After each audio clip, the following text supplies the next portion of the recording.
நம் இக்கட்டில் உதவி செய்கிற கர்த்தராகிய இயேசு கிறிஸ்துவின் நாமத்தினால் உங்கள் அனைவருக்கும் என் அன்பின் வாழ்த்துதலை தெரிவித்துக் கொள்கிறேன். ஆகஸ்ட் மாதம் 22ஆம் தேதி நாம் சிந்திக்கும் ஜீவ வசனம் 108ஆம் சங்கீதம் 12ஆம் வசனம். இக்கட்டில் எங்களுக்கு உதவி செய்யும் மனுஷனுடைய உதவி விருதா. இது தாவீதின் சங்கீதமாகிய பாட்டு. தாவீதின் ஆட்சிக்கு முன்பு, அதாவது நியாயாதிபதிகளின் காலத்தில், இஸ்ரவேலர் அநேக போரில் தோற்று போயினர் என்று 11ஆம் வசனத்தில் நாம் வாசிக்கிறோம். அதனால் தாவீது கர்த்தரிடம் கேட்கிறார். இக்கட்டு காலங்களில் கர்த்தரை நோக்கி கூப்பிட்டார். எல்லா இடங்களிலும் வெற்றி கிடைத்தது. மற்ற ராஜாக்களை அவர் உதவி கேட்கவில்லை, கர்த்தரிடம்தான் உதவி கேட்டார், வெற்றியும் பெற்றார். அதுபோல நமக்கும் துன்ப நேரங்களிலும் சோதனை நேரங்களிலும் மனுஷரிடம் சென்று முறையிட்டு அங்கலாய்ப்பதை விட கர்த்தரிடம் தெரிவிக்க வேண்டும். கர்த்தரை நம்புவதை பார்க்கிலும் மனுஷரை நம்புவதை பார்க்கிலும் கர்த்தர் பேரில் பற்றுள்ளதாக இருப்பதே நலம். யோசுவாவுக்கு எதிராக எமோரியர் விரோதமாக கூடி வந்தார்கள். அப்பொழுது யோசுவா கர்த்தரை நோக்கி உதவி செய்யும்படி கேட்டார். கர்த்தர்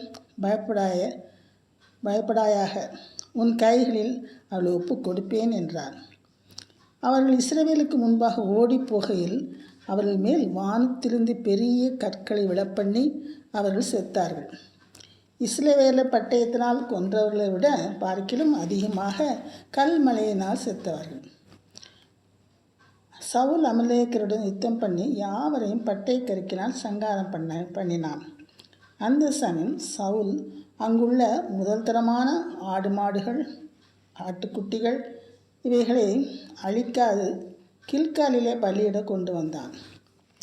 இதை சாமுவேல் தீர்க்கதரிசி சவுல் செய்த தவறின் நிமித்தம் அவனுடைய ராட்சிய பரமனை விட்டு நீங்கிவிடும் என்று சொன்னார்.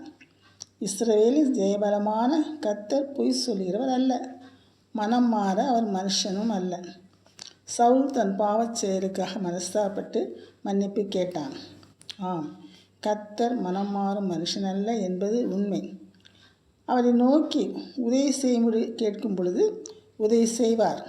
ஆனால் உலக மனுஷர்கள் நாம் உதவி கேட்கும்போது நம்மை ஏளன பண்ணி சிரிப்பார்கள். பின்னால் போய் மற்றவர்கள் அவதூறாக பேசுவார்கள். உண்மையாக உதவி செய்ய மாட்டார்கள். அதை தான் தாவீது இங்கே கூறுகிறார்.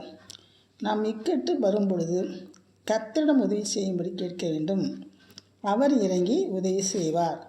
ஆனால் மனுஷன் செய்ய மாட்டான் என்பதை தெளிவாக கூறுகிறார். ஜெபம். அன்புள்ள கர்த்தாவே, எங்கள் கஷ்ட காலத்தில் நோக்கி நாங்கள் ஜெபிக்கும் பொழுது உடனே எங்களுக்கு இறங்கி பதில் கொடுக்கிறீர் சுவாமி. அப்படிப்பட்ட வல்லவராக இருக்கிறோமே நாங்கள் துதிக்கிறோம் அப்பா. மனுஷரை நம்புவதை பார்க்க கர்த்தராகி உம் பேரிலே நாங்கள் பற்றுதலாக இருப்பது நல்லது என்பதை விசுவாசிக்கிறோம் சுவாமி. இயேசுவின் நாமத்தினால் ஜெயத்தை எடுத்துக்கொள்கிறேன் கர்த்தாவே. ஆமேன்.